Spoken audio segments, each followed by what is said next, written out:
Happy Sunday everyone! Halik kayo, samahan niyo ako. Pupunta tayo sa MOA. At nandito na nga kami, malapit sa MOA. At meron kaming kikitain doon na galing sa Riyadh, si Miriam Mangubat. Kung tawagin siya ng lahat ay Mami Yam. Ayan silang magpamilya kasamang kanyang dalawang anak. Si Mami Yam nakilala ko lang din dito sa SOCMED last year. O diba, nakilala mo lang sa Reels, ngayon naging reality na. At kasama ko na rin dito si Ate Essie, si Ate Francine, at si Dance. Sila talaga yung nakilala ko dito nung una, na nag-uumpisa pa lang din ako dito sa SOCMED. At dahil dito, nakilala ko na rin yung Team Amaw.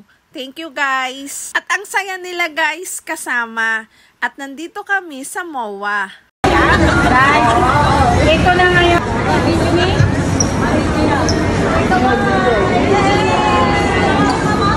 At nandito na kami sa third floor ng MOA dito sa MOA Sky na tinatawag. At na-meet ko na rin si Mateo Hidalgo na laging nag-share at laging nagko-comment. At kahit gano'n ang sitwasyon niya, for the go pa rin ang lolo nyo. Grabe, ang ganda pala dito. Ito pala yung bago sa third floor ng MOA. Matatanaw mo ang Manila Bay. Actually, may part pa naman na hindi tapos. Pero okay na din sa pictures at mag-relax dito sa taas ng MOA. Hi, Mami Yam! Ayan pala si Mateo Hidalgo at si Ate Francie, yung naka-black. Ay, grabe. Napakasaya dito, guys, ng grupo na to. Ayan. Nagti-TikTok sila para for the reels. Ang ganda ng t-shirt nila. Sila pala yung Team Amaw. Nako, nag-e-effort talaga sila sa kanilang reels para lang sila merong i-content. O diba, ang saya nila.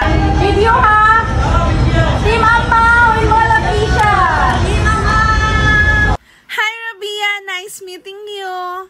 Thank you for watching. Bye!